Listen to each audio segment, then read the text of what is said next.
Bueno, muy buenos días, noches para todos y todas.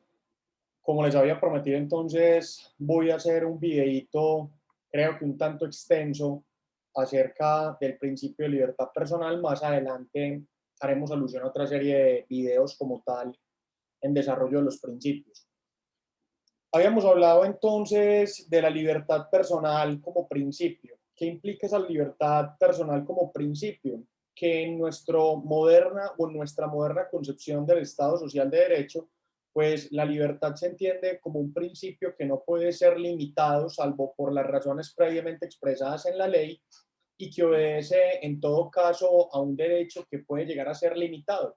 La libertad como tal es un principio rector del ordenamiento, así se deduce del contenido del artículo 28 de la Constitución, pero como suele suceder con los demás principios, no es un principio absoluto.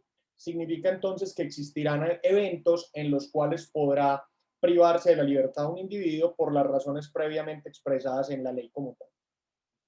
Habíamos observado que al juez en función de control de garantías le corresponde decidir acerca de todos aquellos aspectos relacionados con la libertad personal o su privación en todo lo que tiene que ver con los aspectos propios del enjuiciamiento, del proceso como tal, mientras que al juez de conocimiento le corresponde la decisión sobre la libertad individual o no de un individuo en aquellos aspectos que tengan relación con el cumplimiento de la pena o cuando se ha de levantar todas aquellas medidas de aseguramiento que correspondan o que hayan sido aplicadas por parte del juez en función de control de garantías. Mientras que al juez en función de ejecución de pena le corresponde la administración de la privación de la libertad en todos sus aspectos. Dijimos entonces que el juez de control de garantías ejerce una administración de la privación de la libertad para efectos cautelares. Los efectos cautelares que puede observar el juez en función de control de garantías serán entonces aquellos relacionados con la comparecencia del ciudadano al proceso y el eventual cumplimiento de la pena, la garantía de no obstrucción a la administración de justicia e igualmente la garantía de que el ciudadano no represente un peligro futuro para la comunidad o para las víctimas. En esa medida, la privación de la libertad es temporal. Miraremos más adelante cómo se desarrolla esta temporalidad de la medida de aseguramiento. Es reglada, significa que el juez tiene que ceñirse a parámetros normativos. Es no punitiva, lo que significa que de ninguna manera la privación preventiva de la libertad puede equipararse a la pena. Y aun cuando el artículo 28 de la Constitución Política permite el desarrollo de esa privación de la libertad, genera una delimitación con lo que será la pena como tal. Sin embargo, veremos que el artículo 37 del Código de Procedimiento Penal establece que cuando el ciudadano es privado de la libertad de manera preventiva y posteriormente se emite una pena o una sentencia donde se le declara responsable, el tiempo que el ciudadano haya estado privado de la libertad sirve para efectos de contabilizarse el cumplimiento de la pena. El juez de conocimiento se encarga entonces de los fines y de las funciones de la pena. Yo discrepo mucho de la palabra fines, no veo realmente que existan fines de la pena, más bien funciones de la pena, pero pues me ciño al contenido del artículo cuarto del Código Penal. Y nos habla de la prevención general, positiva, negativa, de la prevención especial, positiva, negativa, de la reinserción social, de la retribución justa frente a la conducta desarrollada por el penado e igualmente su protección como tal. Se habilita el juez en función de conocimiento para decidir sobre la libertad del ciudadano cuando anuncia el sentido del fallo, artículos 449 a 450, ya sea para tomar la determinación de dejarlo en libertad, privarlo de la libertad o abstenerse de emitir un pronunciamiento frente a la privación de la libertad hasta tanto se emita la sentencia. E igualmente esta facultad del juez de conocimiento también la tendrá la segunda instancia y la Corte Suprema de Justicia en el recurso extraordinario de casación. El juez de conocimiento en nada afecta la privación de la libertad del individuo en lo que tiene que ver con los fines del proceso. Es una garantía o es una restricción que le corresponde única y exclusivamente al juez en función de control de garantías. Y el juez de ejecución de penas, pues se legitima para pronunciarse sobre esa privación de la libertad única y exclusivamente en aquellos eventos en donde ya ha existido un pronunciamiento de fondo por parte del juez de conocimiento en lo que tiene que ver con la sentencia de condena del ciudadano. Esto pues ya lo habíamos analizado simplemente a título como de recuento para efectos de enrutarnos en el contenido de lo que vamos a analizar a partir de este momento. Y como tal entonces ha existido un múltiple desarrollo jurisprudencial de nuestra Corte Constitucional e igualmente de la Corte Suprema de Justicia en lo que tiene que ver con esa naturaleza de la privación preventiva de la libertad, aspectos que iremos desarrollando a lo largo de nuestro curso y de nuestro módulo puntualmente en lo que tiene que ver con la privación de la libertad, pero por ahora decir que esa privación de la libertad siempre tendrá que obedecer a criterios de estricta proporcionalidad, necesidad, adecuación, razonabilidad, urgencia, proporcionalidad en sentido estricto y el principio o subprincipio de gradualidad, aspecto pues que ya habíamos abordado como tal. E igualmente pues se podría decir que de cara al contenido de ese artículo 295 del Código de Procedimiento Penal, que nos habla de la afirmación de la libertad, esa privación de la libertad siempre responderá a criterios de estricta necesidad. Siempre que el juez tome la determinación de privar de la libertad al ciudadano, tendrá que interpretar las normas que se lo autorizan de manera restrictiva. Ya estos temas los habíamos abordado, habíamos hablado de qué implica la garantía o la naturaleza cautelar de la medida de aseguramiento y habíamos hablado un poco sobre los términos de la libertad provisional, lo cual vamos a desarrollar un poco más adelante en esta misma sesión cuando hablemos entonces de la libertad provisional por vencimiento de términos y la máxima duración de la medida de aseguramiento como tal. Habíamos hablado entonces que en lo que tiene que ver con la privación de la libertad existen dos reservas. Una reserva de naturaleza judicial de contenido constitucional que nos lo encontramos en el contenido del artículo 28 de la Constitución, cuando nos dice que nadie puede ser molestado en su persona o en sus bienes ni su domicilio registrado, sino conforme al mandamiento escrito de una autoridad competente por los motivos previamente definidos en la ley. Este primer aspecto nos habla de la reserva judicial.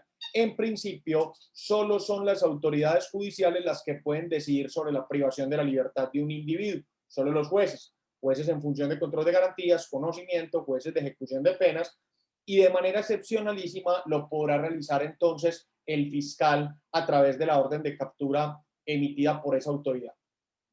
Existe igualmente una reserva de naturaleza legal. Esta no tiene ninguna excepción. La reserva judicial encuentra una excepción en la captura en situación de flagrancia. Cuando una persona sea aprehendida en situación de flagrancia, no se requerirá como tal una orden emitida por ningún tipo de autoridad, pero existirá la posibilidad de capturar en situación de flagrancia solo por los motivos previamente definidos en la ley.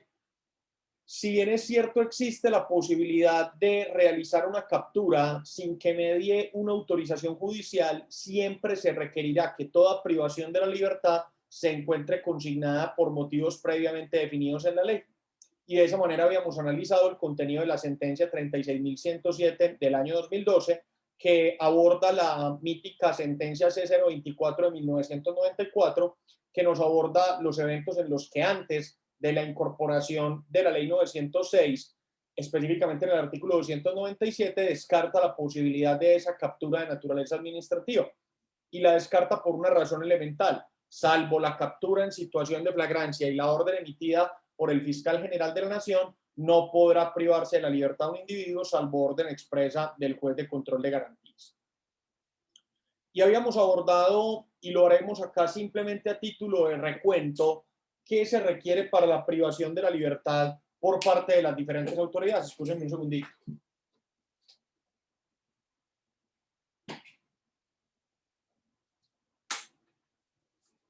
Habíamos abordado entonces qué se requiere para la privación de la libertad por parte de los diferentes ciudadanos. Habíamos hablado entonces en principio de una orden escrita proferida por el juez en función de control de garantías. Esa orden tenía la característica entonces o contaba con una serie de características. Dentro de esas características de la orden de captura, pues nos encontrábamos que igualmente era una orden o es una orden de captura que se desarrolla en una audiencia preliminar de naturaleza reservada, donde comparecerán el Ministerio Público, el fiscal y el juez. No comparece la defensa, ni testigos, ni es una audiencia abierta al público, precisamente por lo que se procura ahí, obtener una orden de captura frente a ese individuo. Para poder proferir esa orden de captura se requiere la existencia de motivos fundados, es decir, el para qué, que será entonces para garantizar la comparecencia del ciudadano al proceso, el eventual cumplimiento de la sentencia, que no obstruya la administración de justicia a ese individuo o que no represente un peligro futuro para la comunidad o para las víctimas. pero se requiere que en esa audiencia el fiscal convenza al juez de que existe inferencia razonable de autoría o participación, procedencia objetiva de la medida de aseguramiento y adicionalmente un motivo de los cuales establece el artículo 250 de la Constitución y se desarrollan en el artículo 296 junto con el respaldo probatorio para esos motivos fundados. Toda captura, independientemente de su naturaleza, va a ser autorizada o va a ser controlada por el juez en función de control de garantías dentro de un plazo perentorio que establece el artículo 2 del Código de Procedimiento Penal de máximo 36 horas, artículo que en su momento fue objeto de análisis por parte de la sentencia C-163 del año 2008. E igualmente, pues de conformidad con lo que disponía el artículo 21 de la Ley 1908 del año 2018, no puede entenderse que la sola instalación de la audiencia de legalización del procedimiento de captura implique necesariamente la suspensión del término procesal, como quiera que sea establecido un concepto de lo que es el plazo razonable.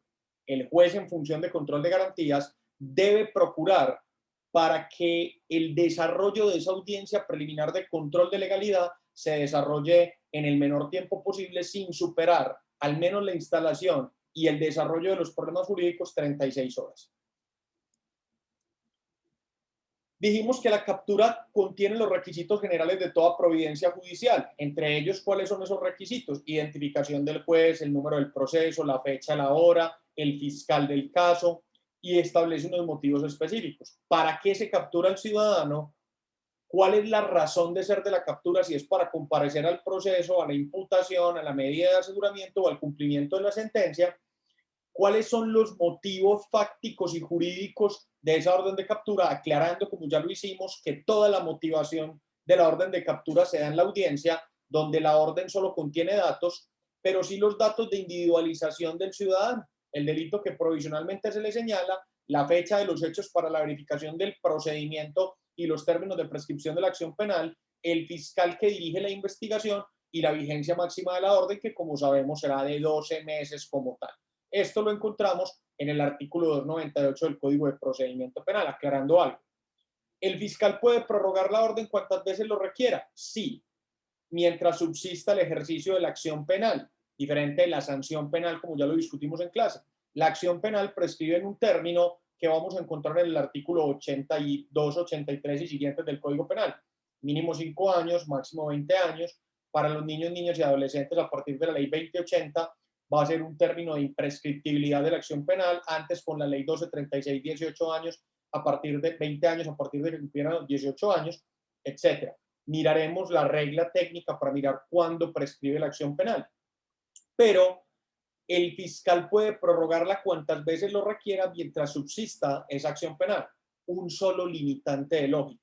Si el fiscal no ha logrado la comparecencia del individuo al proceso, lo apropiado no es prorrogar indefinidamente la orden de captura. Lo apropiado es solicitar la declaratoria de ausencia en los términos del artículo 127 o de contumacia en los términos del artículo 291 del Código de Procedimiento Penal. El juez en la audiencia verificará la divulgación de esa orden, si autoriza la divulgación, ponderando cómo se afecta el buen nombre, cómo se afecta igualmente el derecho a la presunción de inocencia, etc. Y habíamos visto pues los eventos que se pueden producir en la captura en alta mar, cuando el plazo de las 36 horas se contabilizará a partir de que la nave atraque en puerto colombiano, sentencia 239 del año 2012, la modificación que incorpora el artículo 11 de la ley 1851 del año 2017, que se refiere a la pesca ilegal o a la explotación ilegal de recursos, que hace las veces entonces de la cosa juzgada de la sentencia C239 del año 2012, y el procedimiento de interdicción marítima. Y habíamos aclarado que por fortuna la Corte Constitucional declaró la exequibilidad condicionada del parágrafo primero del artículo 298 cuando refiere que lo aquí dispuesto, es decir, la puesta a disposición del ciudadano ante el juez en función de control de garantías, no aplica cuando se da para el cumplimiento de la sentencia. Esto en virtud de la sentencia C042 del año 2018 que nos dijo es exequible en el entendido de que el capturado, cuando se vaya a poner a disposición del juez de conocimiento, pues tendrá que ponerse a disposición de este en unas 36 horas. Si no hay juez de conocimiento, por ejemplo, si esto ocurre un viernes, un sábado, un domingo con lunes festivo, se pone a disposición del juez de control de garantías. De la captura excepcional por parte de la Fiscalía, pues lo primero que dijimos es que es excepcionalísima. ¿Y por qué es excepcionalísima? Por una larga historia que ha tenido. El artículo 300 inicialmente fue declarado inexequible por la sentencia 1001, después fue mejor adicionado por el artículo 21 de la ley 1142, donde se declaró exequible parcialmente y se declararon inexequibles las expresiones de por motivos serios y de fuerza mayor y disponible. ¿Por qué? Porque siempre hay un juez jurídicamente disponible y porque los motivos de fuerza mayor son aquellos que son impredecibles, incontrolables, que no obedecen a causas de la administración de justicia como tal. Cuando el fiscal va a ordenar una captura, pues se encuentra en la obligación de buscar a todos los jueces en función de control de garantías que puedan ordenar la captura. Ya sabemos que el control, o mejor, ya sabemos que un juez de control de garantías, en los términos del artículo 39 del Código de Procedimiento Penal y la modificación del artículo 48 de la Ley 1453, es cualquier juez penal municipal, cualquier promiscuo municipal, cualquier juez civil municipal del distrito o circuito donde ocurrieron los hechos o del más cercano, porque los jueces de control de garantías tienen competencia abierta como tal. O en todo caso, está la posibilidad de acudir a los jueces en función de control de garantías ambulantes, mal llamados jueces BACRIM, para efectos de que se pueda lograr obtener esa orden de captura. Pero supongamos que el fiscal no tiene la posibilidad de acudir a un juez de control de garantías, se trata de un delito que amerite la imposición de medidas de aseguramiento en los términos del artículo 313, que existe inferencia razonable de autoría o participación, que el fiscal cuente con los elementos de prueba en su poder, a su disposición, pues allí nos vamos a encontrar que es una orden que tiene una vigencia restringida, por cuanto como tal será una orden que en ese punto solo tenga la posibilidad de duración mientras subsistan los términos para acudir ante el juez de control de garantías e igualmente sometida a control de legalidad formal y material frente al procedimiento. ¿Qué se requiere si el fiscal supera todos estos difíciles obstáculos para emitir una orden de captura? Que proceda a medida de aseguramiento de naturaleza objetiva, es decir, de conformidad con el artículo 313, que existe inferencia razonable de autoría o participación y que exista un riesgo inminente de fuga, una probabilidad fundada de alterar los elementos de prueba y un peligro inminente de que el ciudadano atente contra la comunidad o contra la víctima. Esto lo vamos a desarrollar ya en breve cuando veamos medidas de aseguramiento. Y habíamos hablado de la flagrancia. La flagrancia es una expresión que viene del latín flagrare, que arde, y básicamente impone que el ciudadano sea aprendido en situación de comisión inmediata de la conducta delictiva. Todas las formas de flagrancia van a encontrarse con dos requisitos que no pueden obviarse: un mínimo de tipicidad y un mínimo de actualidad. ¿Qué significa el mínimo de tipicidad? Que el operador judicial o que el ciudadano, en los términos del artículo 32, advierta la existencia de un delito. Eso tiene que quedar claro, que sea palpable, que sea evidente que está ocurriendo un delito. Y un mínimo de actualidad es que no cese la flagrancia, que no cese la actualidad propia de la aprehensión del ciudadano. Y habíamos advertido que existen básicamente tres modalidades de flagrancia. La flagrancia propiamente dicha, que se da cuando la persona es aprehendida, mejor, sorprendida y aprehendida, cometiendo la conducta delictiva. Sus dos características son esas: sorprendimiento y aprehensión inmediata. La denominada cuasiflagrancia implica la individualización de la persona a capturar, individualización, y captura inmediata. Ojo con este término inmediato.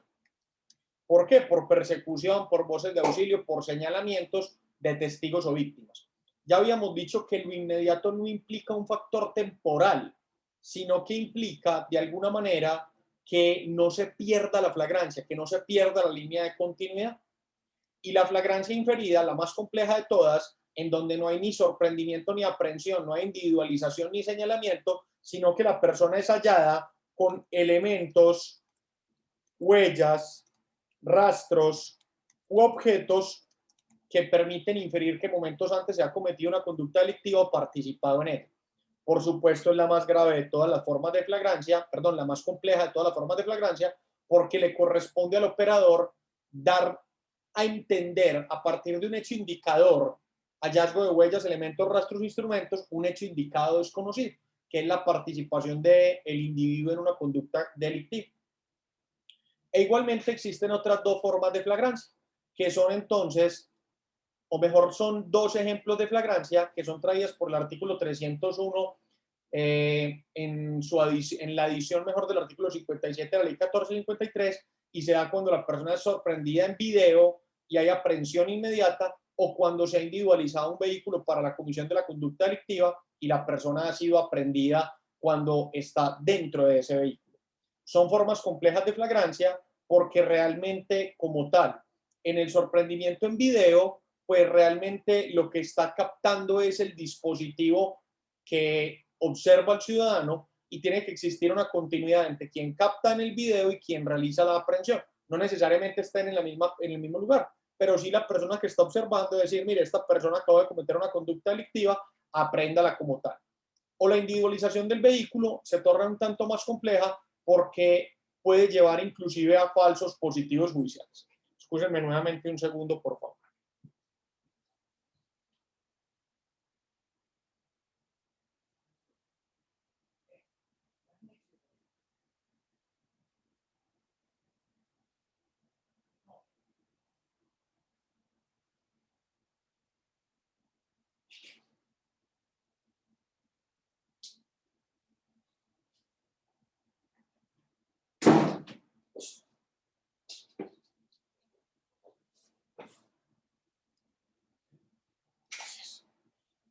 E igualmente habíamos dicho que la persona capturada en situación de flagrancia va a tener una consecuencia procesal en lo que tiene que ver con la rebaja de pena, en tanto que la persona que es capturada en situación de flagrancia solo va a tener un cuarto del beneficio que tendría lugar de acuerdo al contenido del artículo 351 del Código de Procedimiento Penal. Esto es de hasta el 12.5% en la imputación, de hasta el 8.33% al momento de la audiencia preparatoria y del 4.16% al momento de la audiencia de juicio oral.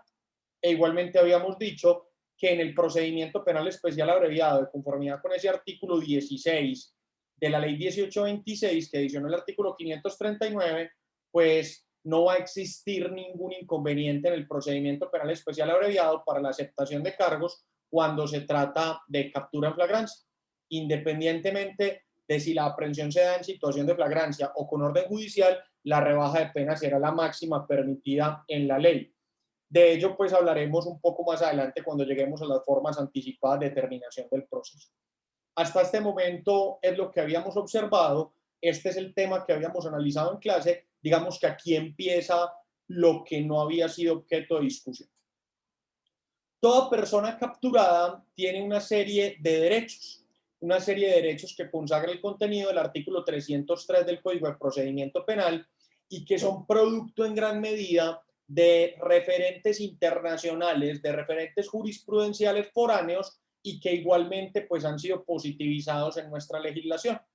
Toda persona capturada tiene derecho a que se le reconozcan los derechos Miranda o las garantías Miranda. Ernesto Miranda fue un ciudadano acusado de haber accedido carnalmente a una joven blanca, él era afrodescendiente, y lo interrogaron por los hechos los policiales. Él terminó confesando que él había participado en el asalto a esta joven y fue condenado teniendo como, digámoslo, prueba su propia confesión. Sin embargo, pues el proceso se va a la Suprema Corte de Justicia norteamericana y allí se deduce que el interrogatorio había sido ilegal y se crean las famosas reglas Miranda. El ciudadano tiene derecho a que se le informe de manera inmediata el hecho que se le atribuye y que motivó su captura, esto en los eventos de captura con orden judicial, o por lo menos que se le informe cómo se dio el procedimiento de aprehensión o por qué se da. Esto presupone que al momento de la aprehensión exista la captura. En la práctica sucede algo con mucha frecuencia. Una persona está en un retén de rutina, en ese retén de rutina le piden sus documentos y allí se advierte que la persona tiene una orden de captura en su contra. Pero la orden no la tienen física, se desplazan hasta la estación de policía y allí se da la aplicación del artículo 305A, donde como tal se descarga una orden del Registro Nacional de Órdenes de Captura y allí se materializa la aprehensión.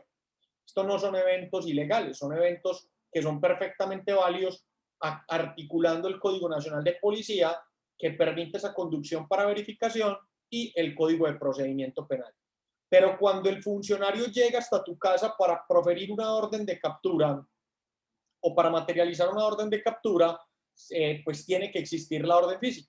E igual ocurre cuando se trata de un allanamiento y registro cuya finalidad es la orden de captura, de conformidad con la sentencia C366 que analizaremos en otro espacio como tal. Segundo derecho que tiene el ciudadano, informarle a una persona cercana sobre su captura, no al abogado, a una persona cercana. Esto es una garantía que se incorpora para la prevención y erradicación del delito de desaparición forzada.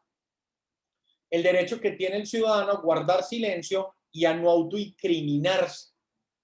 El derecho que tiene la persona de quedarse callado y no tener que declararse responsable ni declarar en contra de sus parientes más cercanos. Cuarto de consanguinidad, segundo afinidad, primero civil.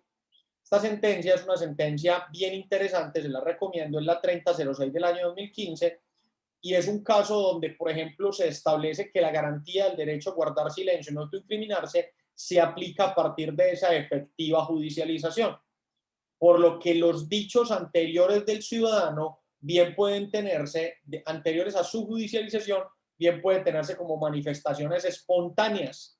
Cuando el ciudadano se le aprende, se le limita su libertad, todo lo que diga puede ser utilizado en su contra siempre y cuando se le advierta previamente del derecho que tiene a guardar silencio y no autoincriminarse. Y el derecho a una comunicación privada, inmediata, suficiente y reservada con el abogado defensor. La persona tiene derecho a comunicarle a un familiar y comunicarse de manera inmediata con un abogado defensor. Si no cuenta con uno de confianza, el Sistema Nacional de Defensoría Pública debe prever un abogado que represente los intereses del ciudadano. Como nota curiosa, a Ernesto Miranda, después de que se declara la invalidez de su condena, se le vuelve a juzgar, se le condena y él tiene una riña con un procesado en el centro de reclusión. Tiene una pelea con esa persona y después de esa pelea, el ciudadano pues le da muerte a Ernesto Miranda y cuando lo van a judicializar, miren cómo en la vida, paradójicamente invoca las reglas Miranda como tal. Esto es un punto importante. ¿Qué controla el juez cuando le llevan a una persona capturada? Esta es la audiencia preliminar de legalización del procedimiento de captura. Entonces vamos a mirar tres aspectos. Uno, cuando el juez va a controlar una orden de captura y un procedimiento de captura que realizó un funcionario con orden judicial. Vamos a distinguir dos aspectos: control frente a la orden, control frente al procedimiento. ¿Qué controla un juez cuando le llevan un procedimiento de captura emitido con otra orden? Frente a la orden, que esa orden exista, es decir, que esté físicamente, que se haya encontrado vigente, vigencia máxima de 12 horas, y el contenido mínimo. El contenido entendido como datos, identificación e individualización del ciudadano, delito por el cual se le procede, etc. El juez de control de garantías que verifica la legalidad de un procedimiento de captura emitido con orden judicial no analiza nada diferente frente a esta orden. Las razones que haya tenido su colega, su homólogo, para la emisión de la orden de captura son ajenas a él. Frente al procedimiento de captura, ¿qué va a controlar? La lectura y la materialización de los derechos del capturado Es decir, que le hayan dado a conocer sus derechos y que se lo hayan materializado durante todo el tiempo de privación de la libertad. ¿Por qué? Porque la captura es un acto complejo. ¿Qué significa que es un acto complejo? Desde el momento de la limitación de la libertad física, desde el momento de la aprehensión hasta el momento de la puesta a disposición del juez. Profe, no entiendo por qué. Como no estamos aquí, digámoslo ustedes para preguntar, supongo la pregunta. No entendemos eso de captura como acto complejo. Supongan que al ciudadano le dicen, ciudadano, usted tiene derecho a guardar silencio, a no autoincriminarse, tiene derecho a comunicarle con un abogado, entendió todo, ah, bueno, usted puede firmarnos acá que entendió todo, sí, ahora sí te vamos a obligar a que te autoincrimines, te vamos a incomunicar, no te vamos a dejar hablar con tu abogado, etc. El juez tiene que verificar que la captura como acto complejo haya respetado los derechos del ciudadano durante todo el tiempo. ¿Cómo lo puede hacer? Inclusive a través de prueba de oficio. Recordemos que el juez, en función de control de garantías, puede decretar pruebas de oficio para los aspectos propios de su función. La prohibición de decretar pruebas de oficio es para el juez de conocimiento, en tanto él no puede inmiscuirse en el debate de responsabilidad, se le corresponde a las partes como tal. Y por último, la verificación de la línea del tiempo. ¿Qué significa esa verificación de la línea del tiempo?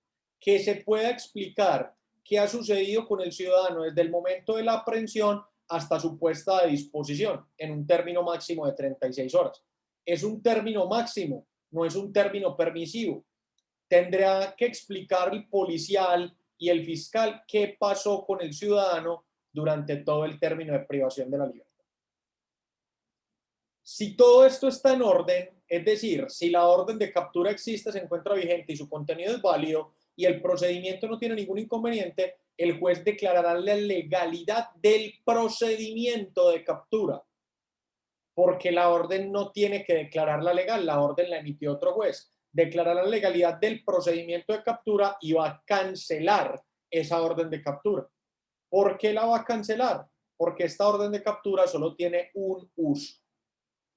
Esta orden de captura era para poner a disposición al ciudadano, puesto a disposición, la orden de captura pierde validez, pierde vigencia.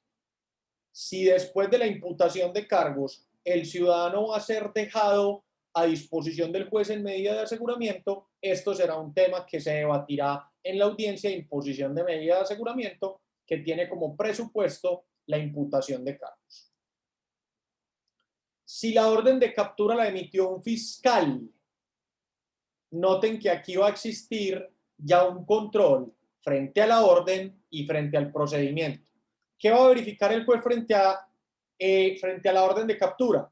La existencia, su vigencia restringida o limitada, el contenido que exige la ley, la identificación e individualización del ciudadano, la ausencia del juez en función de control de garantías que pudiera decretarla, es decir, los requisitos que trae el artículo 300.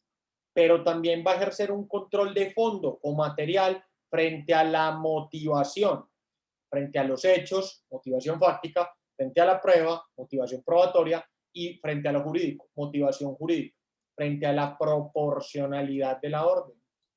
Noten ustedes que el juez de control de garantías que trabaja frente a la orden emitida por otro juez no hace nada, simplemente que la orden exista. Este juez sí tendrá que entrar a analizar de fondo el contenido de la orden. Una razón adicional por la que no se ve en la práctica esa orden de captura emitida por el fiscal. Igualmente, realizará un control frente al procedimiento, lectura y materialización de los derechos del capturado, la captura como acto complejo y la verificación de la línea del tiempo, tal cual como lo hace el juez de control de garantías. Cancelará la orden, que entre otras cosas, a partir de que entra a disposición del juez de control de garantías, pierde valor, pero cancela igualmente la orden. ¿Y qué controla un juez frente a la captura en situación de flagrancia? No existe orden, entonces no hay control alguno frente a la orden. Su principal problema jurídico es establecer si existió o no flagrancia. La flagrancia se tiene que acreditar, no se presume. ¿Cómo se acredita probatoriamente? Con los elementos materiales probatorios como el informe en casos de captura en flagrancia, entrevistas, declaraciones, etc. Pero hay que hacer una claridad importantísima. La flagrancia tiene que existir al momento de la captura, no se construye después. Profe, ¿cómo así? No puede ser que la persona la capturen y a los 10 minutos venga la señora y diga, ay, sí, vea, ese fue. No, la flagrancia tiene que existir al momento de la aprehensión. Yo recuerdo un caso donde retienen a unos muchachos en un sector de la ciudad porque una fuente humana no formal había llamado a decir que había unos jóvenes extorsionando. No da unas descripciones muy precisas y esto lleva a que los policiales lleguen hasta la escena y ven a tres muchachos con parados en una esquina, los requisan y les encuentran como 8.000 pesos en billetes de 2.000. Y entonces les dan captura y les dicen, es que ustedes quedaron capturados por el delito de extorsión. Y a las 2 horas, cuando los jóvenes están detenidos, llama a la fuente humana no formal y dice, sí, usted el que capturó fueron esos. Y lo presentan de esa manera. En primera instancia, el juez legalizó, inclusive impuso medida de aseguramiento. En segunda instancia, el juez decretó la ilegalidad del procedimiento de captura e inclusive de la medida de aseguramiento. El caso terminó en preclusión. ¿Por qué? Porque la fuente humana no formal, uno, simplemente llamó a las 2 horas a decir que ellos eran los que estaban extorsionando.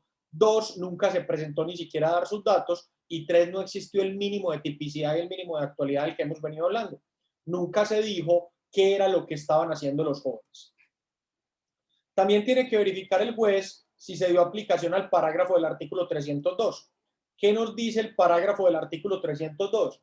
Que cuando sea la ciudadanía la que captura al individuo, de manera inmediata lo pongan a disposición de la policía presente el informe sobre la individualización del ciudadano y lo lleven hasta el fiscal para ponerlo a disposición. Es muy común hoy en día que el ciudadano sea golpeado por la comunidad y se preguntan muchas personas, ¿qué pasa cuando la comunidad lo golpea? Digamos que en principio los policiales no pueden entrar a responder por esta situación. Pero cuando los policiales, teniendo la posibilidad de evitar las golpizas del ciudadano, no realizan su deber de protección, eventualmente estaremos en presencia de un procedimiento de captura ilegal. Y frente al procedimiento, pues le corresponderá al juez verificar la lectura y la materialización de los derechos del capturado, verificar que se le hayan respetado durante todo el término y la línea de tiempo como tal. Aquí no se cancela orden, pues precisamente porque no hay orden. Insisto, su primer problema jurídico será establecer si existió o no flagrancia. ¿Qué pasa cuando la captura es ilegal? Aquí hay algunos referentes jurisprudenciales, ustedes pueden ir a ellos, pero lo que sucede cuando una persona se le captura de manera ilegal es que se le da la libertad inmediata e incondicional. Se le tiene que efectivizar la libertad. ¿Qué significa que se le tenga que efectivizar la libertad? Que lo tienen que dejar ir.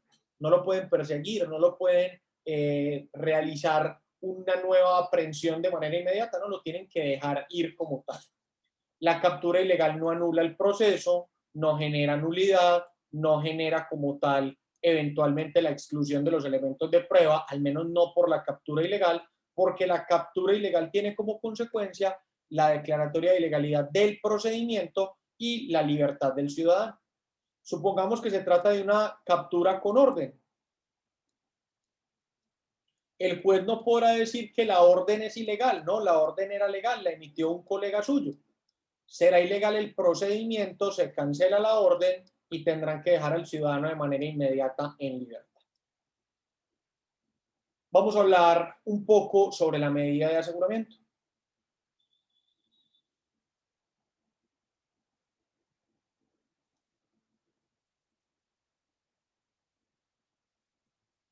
La medida de aseguramiento tiene un presupuesto procesal. Entonces, para que una persona, para que se pueda privar de la libertad a un individuo, tiene que existir vinculación procesal. Esto es un presupuesto procesal, no material ni argumentativo. ¿Y cuál es la vinculación procesal? Imputación de cargos, traslado de acusación, procedimiento penal especial abreviado, y en ambos casos puede ser en ausencia o contumacia. Quiere decir que la legalidad o no del procedimiento de captura no va a determinar que el ciudadano sea privado o no de la libertad. esto tendrá que analizarse es posterior a que se dé una imputación de cargos o una medida de aseguramiento. De ahí que, por regla general, ¿para qué es la orden de captura? Por regla general, la orden de captura tiene como finalidad que el ciudadano comparezca a la audiencia de imputación de cargos, para después de la imputación decidir sobre la medida de aseguramiento. Excepción: orden de captura para efectos del cumplimiento de la medida. Supongamos que el ciudadano fue capturado en ausencia o en contumacia. Se le imputan cargos y después de eso se libra orden de captura para que soporte la medida de aseguramiento. O también puede ser una orden de captura para el cumplimiento de la sentencia, evento en el que estamos en presencia de una orden emitida por el juez de conocimiento. Todo lo que ya sabemos hasta este momento. Entonces, hablar de la estructura argumentativa de la medida de aseguramiento básicamente implica analizar varios presupuestos como tal. Uno, ¿quién puede solicitar la medida de aseguramiento? La puede solicitar el fiscal. El artículo 306, el fiscal en principio. El artículo 306 nos dice: el fiscal solicitará la medida de aseguramiento indicando la persona, el delito, los elementos de convicción, la urgencia de la medida, permitiendo la defensa la controversia como tal. Por virtud del contenido del artículo, se me escapa en este momento exactamente, pero ya lo voy a traer a colación. En virtud del contenido del artículo 59 de la ley 1453 del año 2011 y del contenido de la sentencia C-209 del año 2007, se estableció que la víctima también podría solicitar la medida de aseguramiento. ¿Cuándo? En aquellos eventos en que el fiscal no lo pida. De ahí que decimos que la víctima puede solicitar medida de aseguramiento de manera residual. Y el acusador privado puede hacerlo en aquellos eventos en donde se ha autorizado el traslado de la acusación pública en privada, pudiendo la víctima, perdón, el acusador privado solicitar medida de aseguramiento. El Ministerio Público no puede solicitar medida de aseguramiento. Puede coadyuvarla o puede oponerla, pero no puede solicitarla de manera directa.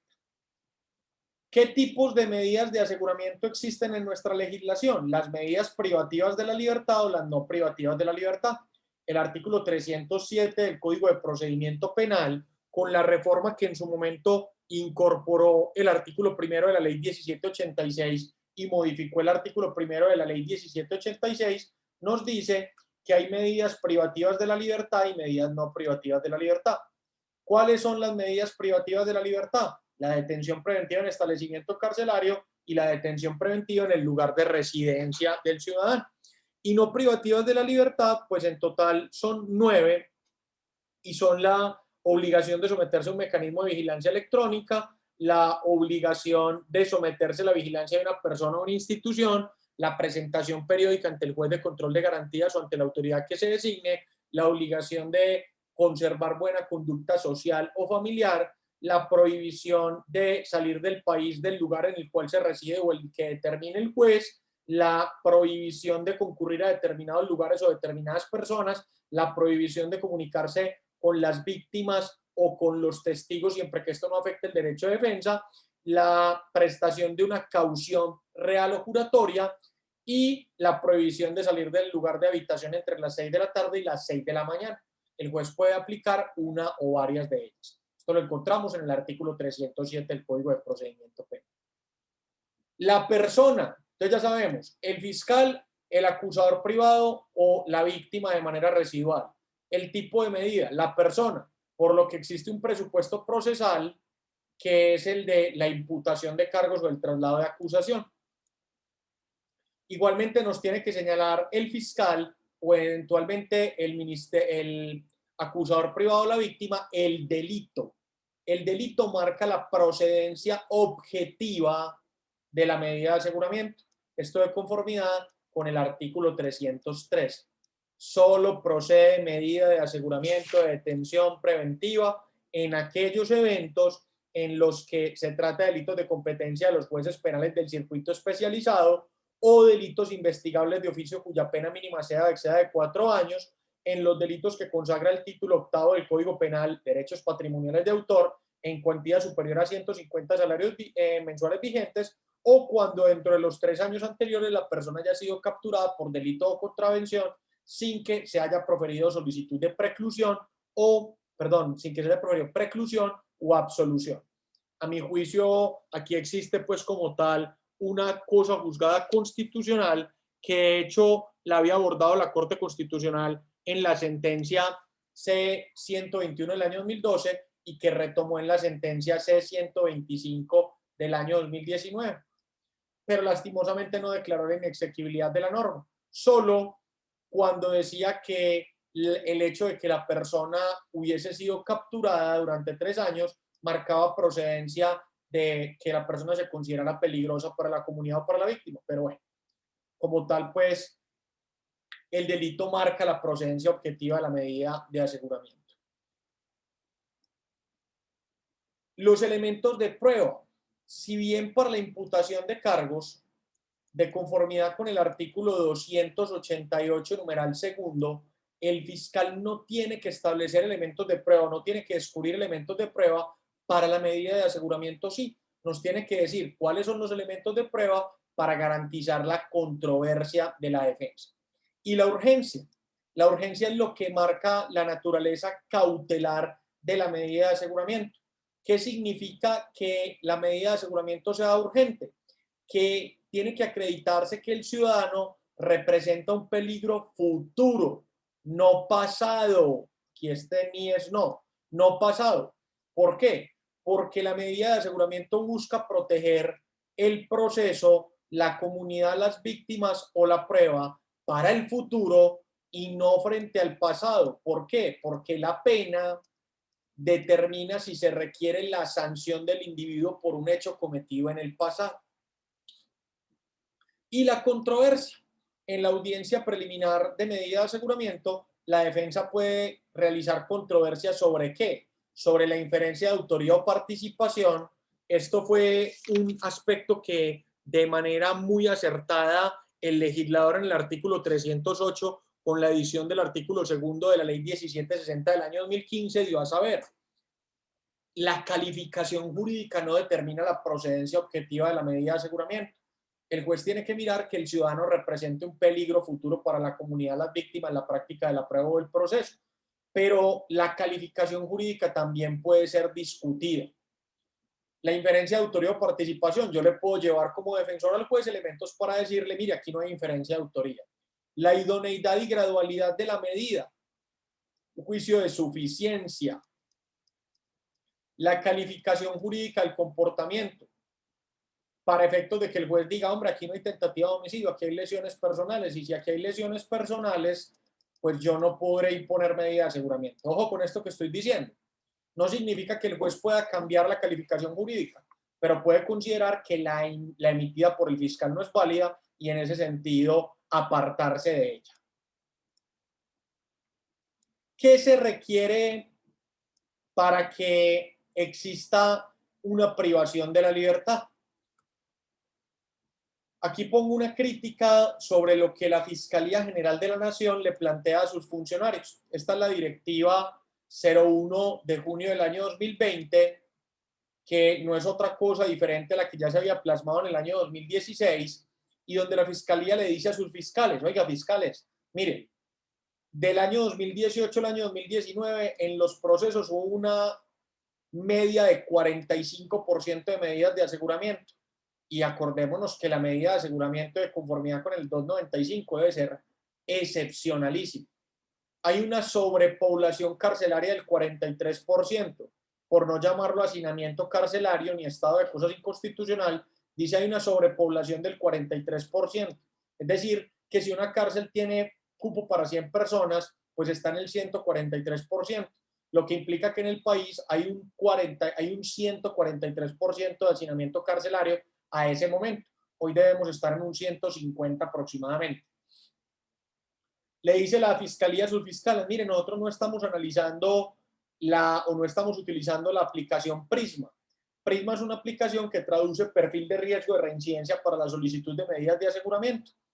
La fiscalía creó un expediente, creó una aplicación donde le dice a sus fiscales, mire, meta a esta persona en el programa para analizar qué tan probable es que exista reincidencia. No lo están utilizando. Le dice la fiscalía a sus fiscales, mire, hay condenas en contra de la fiscalía desde el año 2013 que equivalen al 83% de las condenas contra la entidad por privación injusta. ¿Y a qué se debe? Insuficiencia probatoria, desconocimiento de la presunción de inocencia, falencias en la construcción indiciaria, ilegalidad de la captura, captura sin orden judicial. Fiscales, no hagan uso de las medidas de aseguramiento. Pero como tal, ¿qué se ve en la práctica?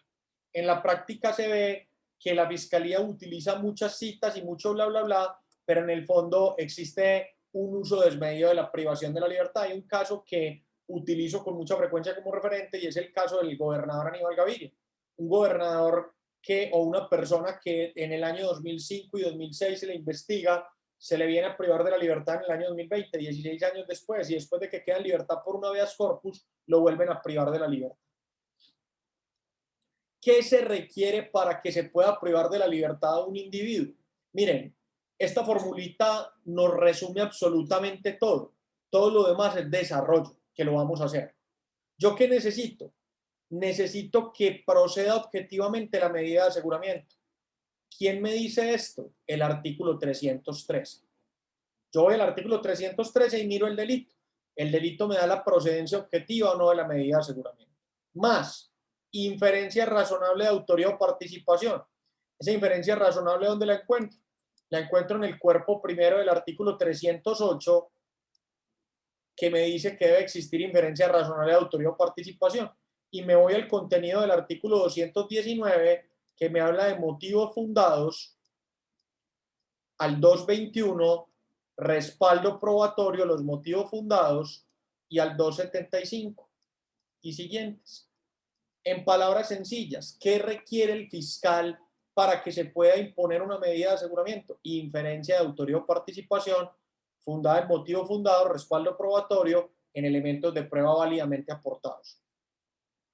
Un requisito constitucional, que el ciudadano represente un peligro para la comunidad, un peligro para las víctimas, que exista un riesgo de comparecencia o que no vaya a obstruir el proceso. Y esto lo vamos a encontrar reglado en los numerales 1, 2 y 3 del artículo 308 y desarrollado en los artículos 309 a 312 del Código de Procedimiento Penal. Pero adicionalmente que exista un test de proporcionalidad, que realmente la medida resulte necesaria, es decir, que tenga una finalidad adecuada, es decir, que sea efectiva, razonable, es decir, que tenga el soporte probatorio, urgente, es decir, que sea actual, proporcional, es decir, que exista un juicio de ponderación donde para ese caso concreto se deba privar de la libertad al ciudadano, y única. Veremos que la medida puede dejarse de aplicar en algunos eventos o imponerse una menor, salvo los eventos, por ejemplo, del artículo 199 de la ley 1098, delitos contra niñas, niñas y adolescentes, en el artículo 26 de la ley 1121 del año 2006, y en eventos como los que trae la ley 1257 del año 2008 y la ley 1542 del año 2012. Por ejemplo, yo no puedo mandar en domiciliaria a una persona cuando como tal puedo o puede ella atentar contra su núcleo social como tal.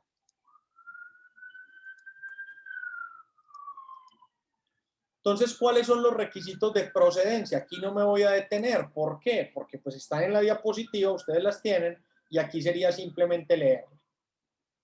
¿Qué se requiere?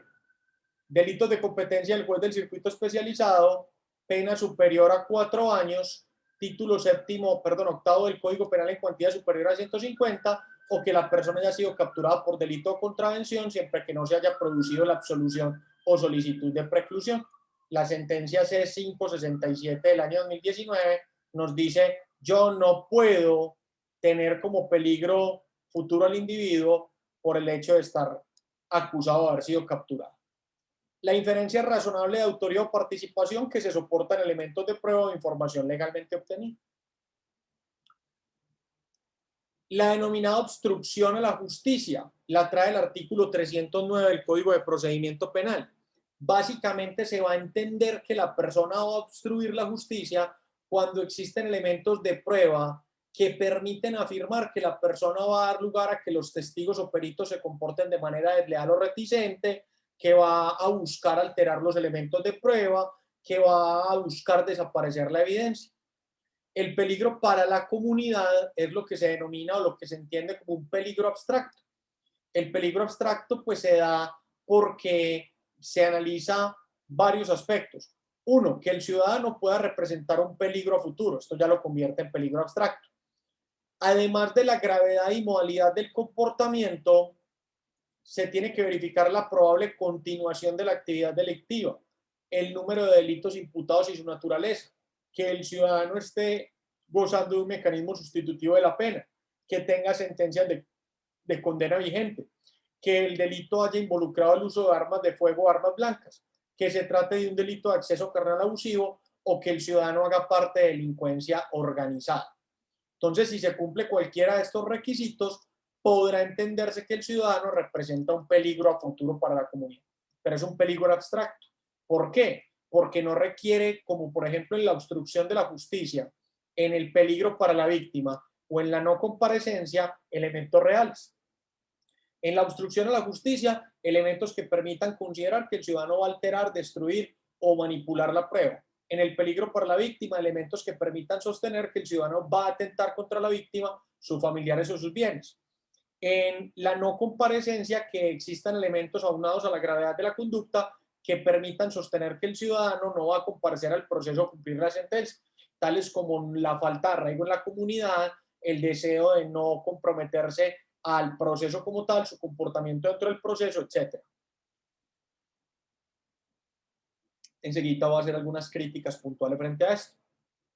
Y el artículo 313A, que nos habla de unos criterios adicionales cuando, por ejemplo, se trata de grupos delictivos organizados o grupos armados organizados. Esto es, por ejemplo, que el grupo delictivo organizado o el grupo armado organizado tenga más de 2 años, la gravedad de las conductas que se le enlisten, el uso de armas letales, cuando la zona territorial o ámbito en el que se encuentra sea una zona de los programas de desarrollo con enfoque territorial o PEDET, cuando el número de personas del grupo sea de 15 o más, etc.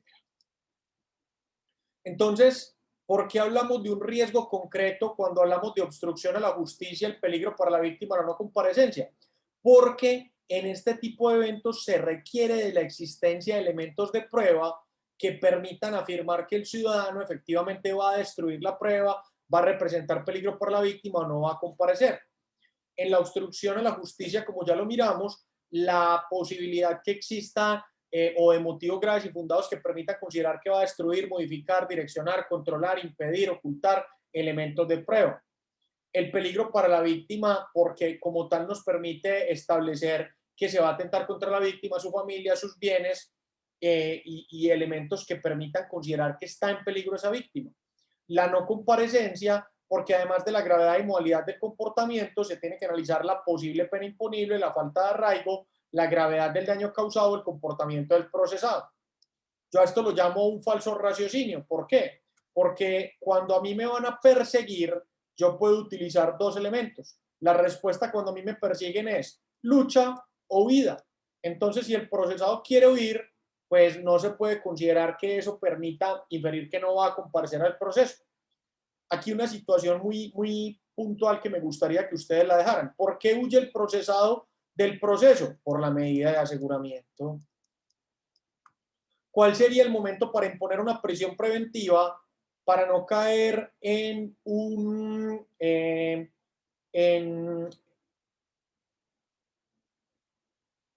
extemporaneidad por anticipación? ¿Cuál sería el momento procesal? Pues cuando se anuncia el sentido del fallo.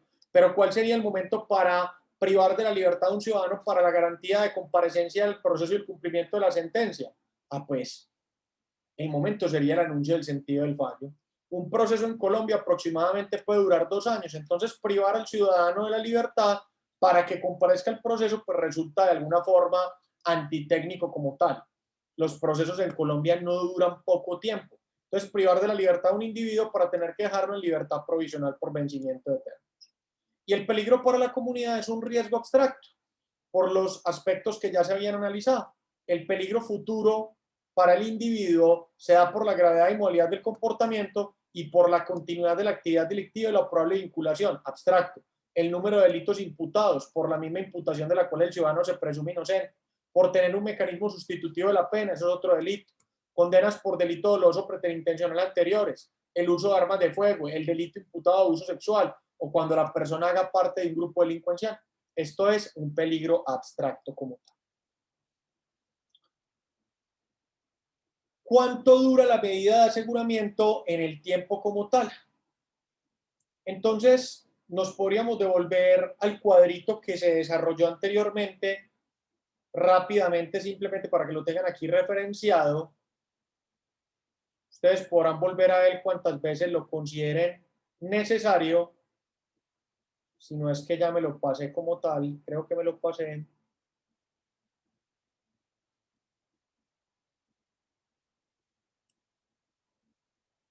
Bueno, para no quedarnos como en eso, ustedes saben que pueden volver al cuadrito que les había hecho.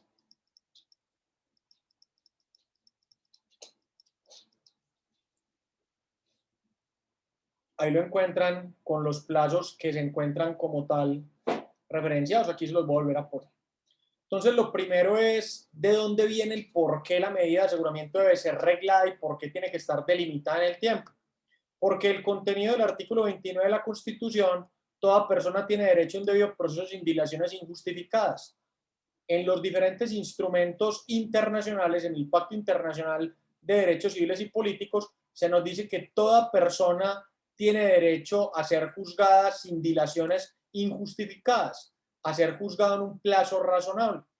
Y el artículo 228 de la Constitución pues nos establece que los términos procesales se observarán con diligencia. Igualmente, en el artículo 14 del Pacto Internacional de Derechos Civiles se dice que toda persona tiene derecho a ser juzgada entre un plazo razonable o ser puesta en libertad. Prestemos la atención a lo que viene. Esta es la sentencia C390 del año 2014.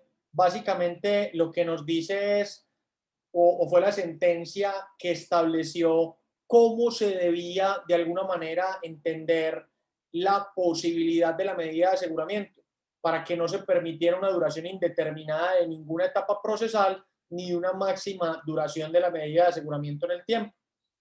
Y en ese sentido, entonces, se le dio un plazo al legislador para que gobernara cómo se tiene que desarrollar el procedimiento. Quiero que le presten atención a la norma. Miren, esto está acá. Artículo 317, numeral cuarto, modificado por el artículo 61 de la ley 1453, el artículo cuarto de la ley 1760 y 1786. Entre la audiencia de formulación de imputación y la radicación del escrito de acusación deberían ocuparse no más de 60 días. Cuando sean delitos de competencia de la justicia especializada, 3 o más imputados, delitos de corrupción de la ley 1474 o delitos del título cuarto del Código Penal, será de 120 días. El artículo 317 nos dice, desde la formulación, desde la radicación del escrito de acusación,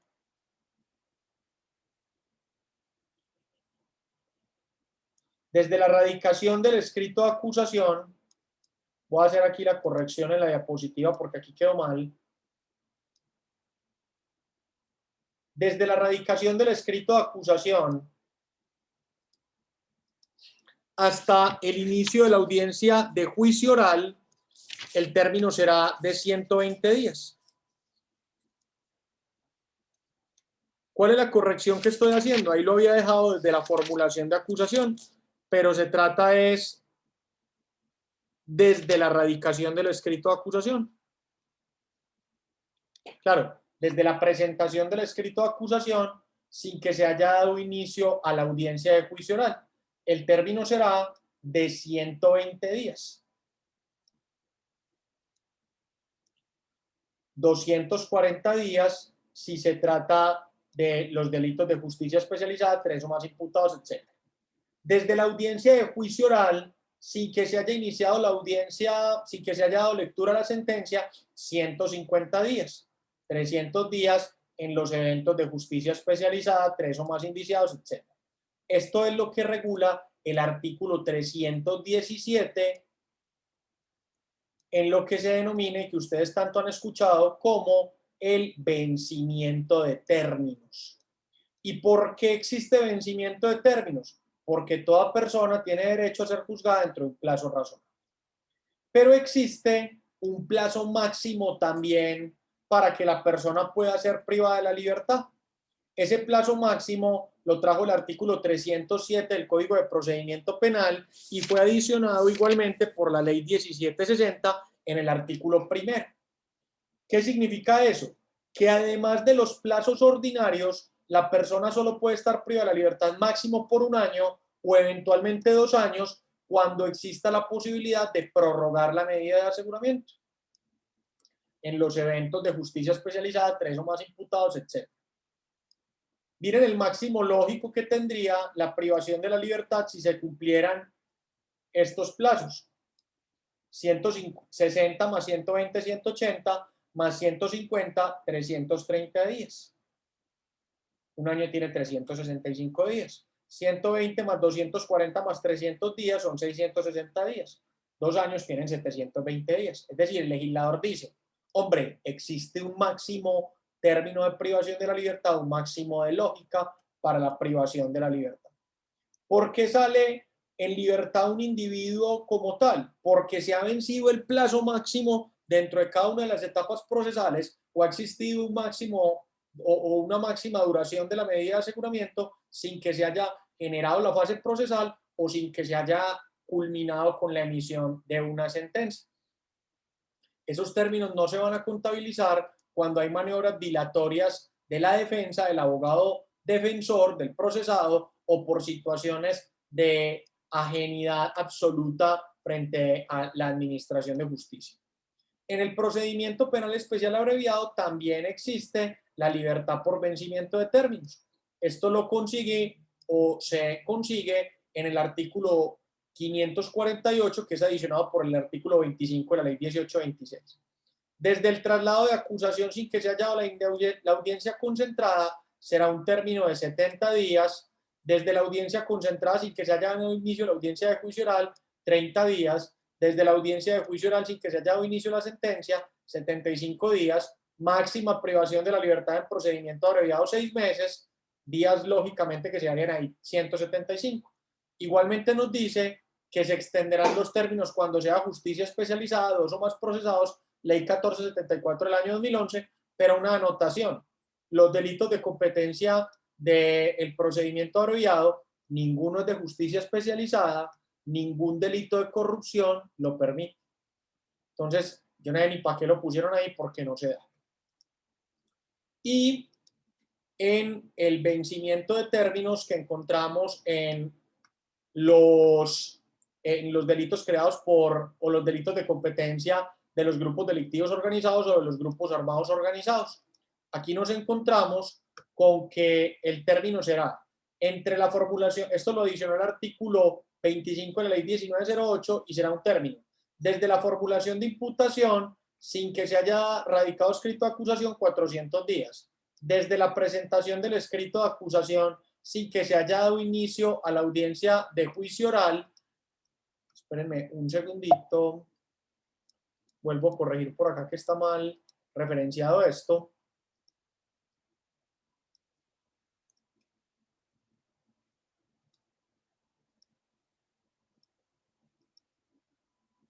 Entonces, desde la audiencia de formulación de imputación hasta la radicación del escrito de acusación 400 días, desde la radicación del escrito de acusación sin que se haya iniciado juicio 500 días y desde el inicio de la audiencia de juicio oral sin que se haya emitido sentencia 500 días.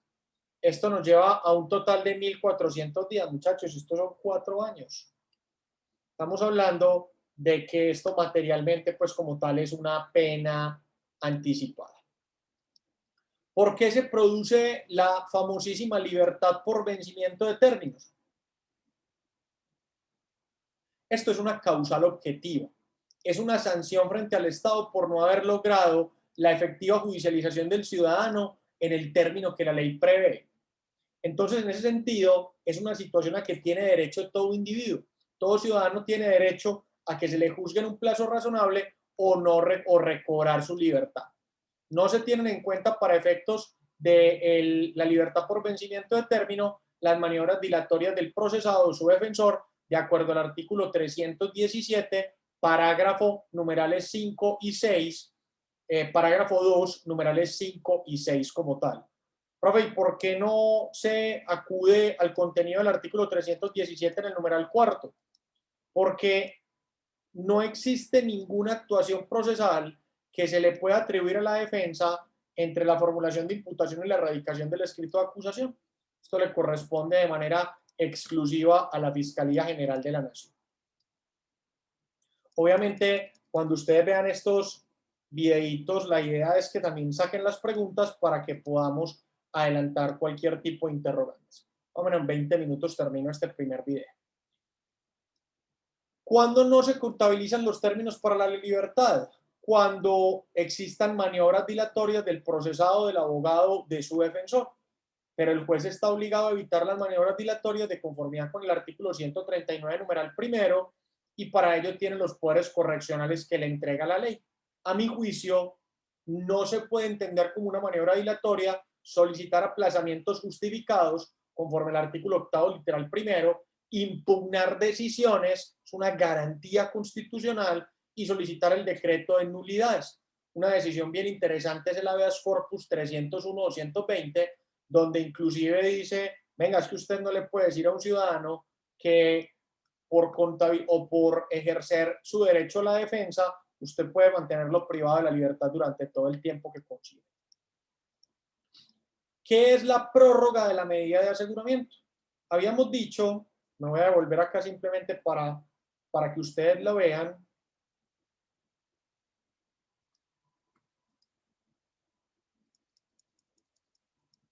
Habíamos dicho que la medida de aseguramiento tiene unos términos procesales en cada una de las fases procesales, desde la imputación hasta la acusación, de la erradicación de la acusación hasta el juicio oral, desde el juicio oral hasta la sentencia, pero existe un máximo término.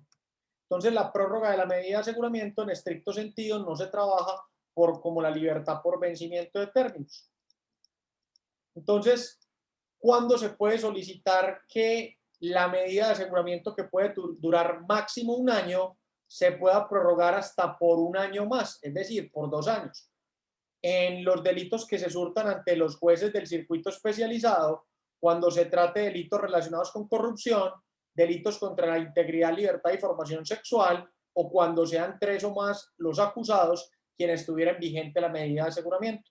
Esto de conformidad con el artículo 307 del Código de Procedimiento Penal, adicionado por el artículo 1 de la Ley 1760 del año 2018.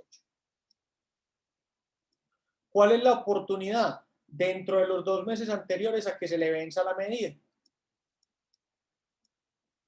Usted puede solicitar la prórroga cuando hay detención en centro carcelario o de naturaleza intramural, siempre y cuando subsistan los motivos que dieron lugar al artículo 308 en el devenir procesal, es decir, un nuevo juicio. Y no se tienen en cuenta para el cómputo de la duración máxima, nuevamente, las maniobras dilatorias del procesado, de su abogado o de su defensor. Hay algunas reglitas comunes para no contabilizar los términos. Cuando hay improbación de acuerdos procesales por parte del juez de conocimiento, cuando hay maniobras dilatorias o cuando no se ha surtido de manera adecuada un impedimento. Ojo con esto.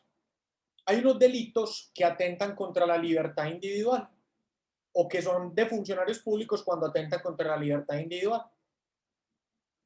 La privación ilegal de la libertad, la prolongación ilícita de la privación de la libertad, la detención arbitraria especial y lo que antes era el desconocimiento del habeas corpus, que ya como tal no existe dentro de... mentira, sí existe dentro de nuestra legislación, pero se da cuando como tal no se atiende o no se le da cumplimiento a una decisión de habeas corpus. que sería pues como tal cuando el juez no da trámite o no decide el habeas corpus, no cuando se deniega el habeas corpus, no cuando el juez no aplica el habeas corpus, porque sería un fraude de la resolución judicial. Entonces, ¿qué es el habeas corpus? El habeas corpus procede cuando una persona está ilegalmente privada de la libertad o hay prolongación ilícita de la privación de la libertad. De acuerdo a la ley 1905, la ley de habeas corpus, ley estatutaria de habeas corpus, el habeas corpus es un derecho y una acción constitucional. Es una acción de naturaleza constitucional. Es un derecho fundamental del ciudadano de acudir ante la jurisdicción cuando se encuentre privado ilegalmente de la libertad o prolongado ilegalmente en la privación de la libertad. También cuando se presenta alguno de los siguientes eventos que han tenido pues como tal el origen jurisprudencial.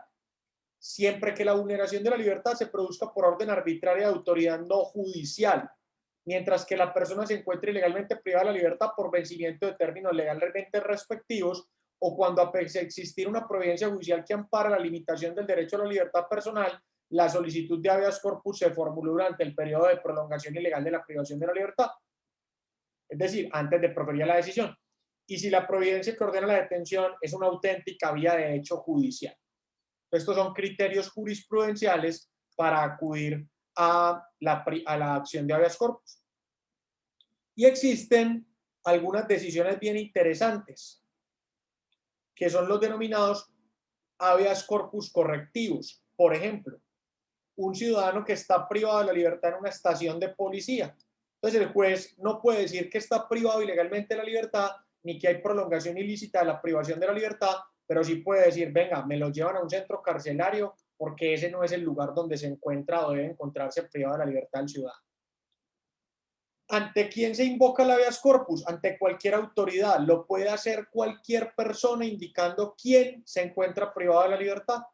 El juez de habeas corpus tiene 36 horas para definir el asunto como tal. 36 horas corridas. Ningún momento, ninguna hora o ningún segundo deja de ser hábil. La petición es sumaria. Basta con que el individuo indique dónde se encuentra, por qué considera que está privado ilegalmente de la libertad o prolongado ilegalmente de la libertad y qué autoridad sea. A partir de ahí, el juez constitucional de habeas corpus tiene que resolver, inclusive decretando prueba de oficio como tal. Si el juez de habeas corpus ampara el derecho y ordena la libertad, no hay lugar a la impugnación. Esta decisión no se puede apelar. Mientras que si el juez niega la garantía del habeas corpus o el derecho, es impugnable la decisión y basta con que el ciudadano diga que apela. El ciudadano dice, apelo, con eso es suficiente. Cuando el juez concede el habeas corpus, tiene que ordenar la investigación penal y disciplinaria de los funcionarios que como tal tuvieron ilegalmente privada la libertad o prolongado ilegalmente de la libertad. La acción de habeas corpus no es apta para sustituir el procedimiento judicial común. Yo no puedo ir a pedir la libertad, yo no puedo suprimir o yo no puedo pasarme por encima del habeas corpus, perdón, el procedimiento ordinario buscando una acción de habeas corpus. No es para reemplazar recursos ordinarios de reposición o apelación o los que no impugne de manera ordinaria, para desplazar el funcionario competente o para obtener una opinión diversa, salvo que se aplique la función correctiva del habeas corpus cuando resulte que la decisión es una auténtica vía de hecho. Algunas decisiones importantes para tener en cuenta, decisiones de habeas corpus. Esta es bien interesante, por ejemplo, un funcionario dice que no tramitó una audiencia de libertad provisional por vencimiento de términos porque no le habían llevado la carpeta y el no préstamo de la carpeta no es suficiente para ello. Esta decisión también se la recomiendo, es el habeas corpus 301, perdón, donde dice que apelar las decisiones no puede tenerse pues como una maniobra dilatoria. Esto pues en lo que refiere a la libertad. El próximo videito que les voy a desarrollar será el de principio de intimidad, que como podrán ver es bastante extenso y que me voy a detener pues a realizar todas las observaciones del caso. Muchachos, no duden en hacer cualquier tipo de pregunta dejo estos videitos solo por cuestiones de practicidad, nos van a permitir utilizar mejor el tiempo de la clase y a ustedes les va a poder o les va a permitir pues como tal tener mayor interacción. Muchas gracias por ver este videito, muchas gracias por acompañarme en el mismo y les deseo un feliz resto de día, noche, semana o en el momento en que lo vean. Que estén muy bien, muchachos. Hasta luego.